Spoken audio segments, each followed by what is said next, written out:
Tu maksā hipotēku, tu maksā rēķinus un visādas maksājumus, tu ved bērnus uz nodarbībām, tu centies aizvest vēl ģimeni atvaļinājumos.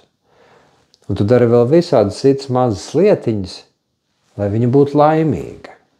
Jo tu taču gribēji ģimenes dzīvi, mīlestību, laimi, tev būs tuvība, tev būs intimitāte, tevi mīlēs.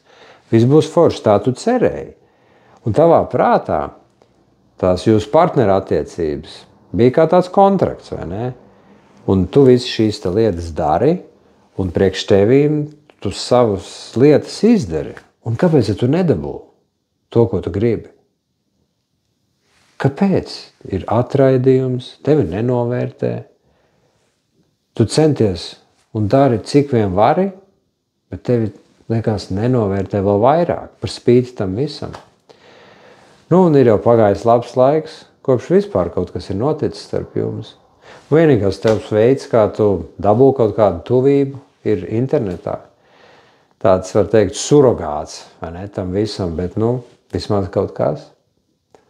Un tad, ja arī tas notiek īstajā dzīvē ļoti reti, tad tas ir palicis pa tādu, tā kā kaut kādu nepatīkamu pasākumu, jāpiespiežās bez maz vai ne?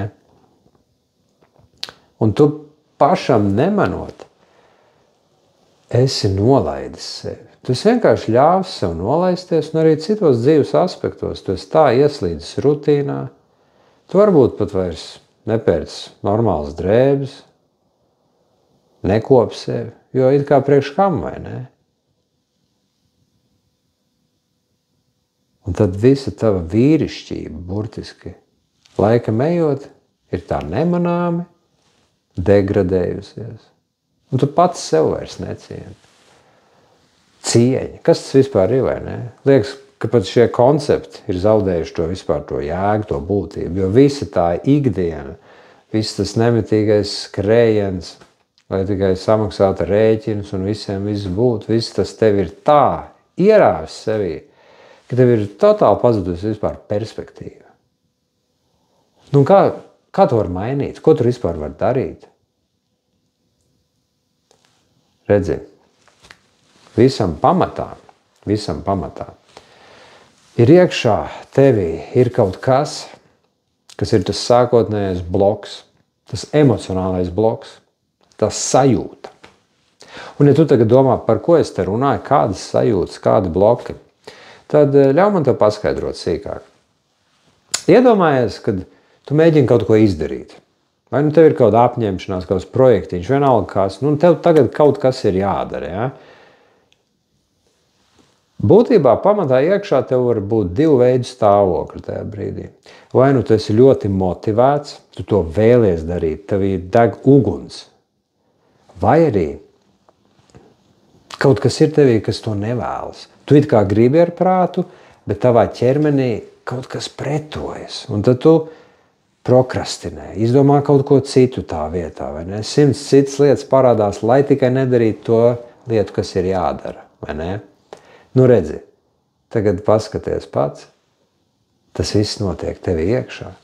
Vai tu esi ļoti motivēts, vai tu vēlies prokrastinēt un īstenībā centies sevi sabotažēt, tas viss notiek tevī.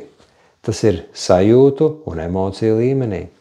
Un līdzīgi visas šādas emocijas un sajūtas un emocionālie stāvokļi vada mūsu dzīvi, visu dzīves aspektus. Vienalga, kāds mums ir lēmums jāizdara, kāds izvēle jāizdara, vai ne? Tas viss mums nāk no iekšienes. Tā ir tā emocija, kas mūs vada.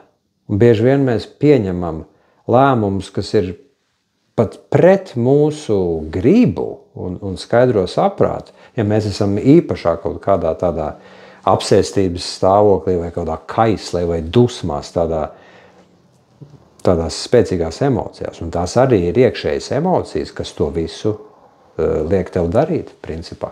Tā kā redzi, tavu dzīvi vada emocijas. Un tagad, kad mēs nonākam pie tavas šīs dzīves situācijas, mēs varam identificēt, kas tad ir tas, kas tev liek meklēt citos to atzinību. Tu visu to dari priekš savas sievas, lai dabūtu atzinību. Tu arī darbā strādā priekš sava priekšnieka. Vai arī tu pat centies izpelnīt atzinību no saviem kolēģiem. Bet tu visu laiku kaut ko dari, lai kaut ko dabūtu par to pretim. Tu neej tajā visā iekšā, kā pilnīgi pieaudzis, nobriedzis vīrietis, kurš apzinas savu vērtību un saprot, ka viņam citiem nekas nav jāpierāda, bet viņš vienkārši dara lietas, jo viņš patiešām to vēlas ar visu sirdi un dvēseli. Un kad viņš atnāk mājās pie savas sievietes, tad viņš viņai grib dot, nevis no viņas kaut ko gaida pretī. Tas, ko viņš gaida pretī, tas notiks pats par sevi. Bet tas ir pavisam cits emocionālais stāvoklis. Tā vietā, lai tu būtu kā tāds gribošs maziņš bērniņš, tev ir jāspēj mainīties un kļūt par to pašpārliecināto pieaugušo vīrieti, kurš ir kā līderis. Līderis sev jau pirmām kārtām. Un tad arī viss pārējais saliekas savās vietās. Un tad, kad mēs šo emociju varam izvilkt ārā, un mēs to varam izdarīt, mēs tad varam sākt dziedināšanas procesu. Un tu vari pēkšņi izmainīt savu dzīvi. Tad, kad tas galvenais bloks ir nost, tad tu spēj saredzēt lietas, kā tu patiešām to vēlies. No savas perspektīvas tu spēj pēkšņi redzēt savu patieso būtību un just viņu. Un tad tu arī vari mainīt visus citus dzīves aspektus. Tu vari beigt izdabāt citiem, darīt kaut ko atzinības pēc, tikai lai kaut ko iegūtu pretim. Bet tu pēkšņi vari mainīt to enerģiju tā, ka viss plūs no tevis.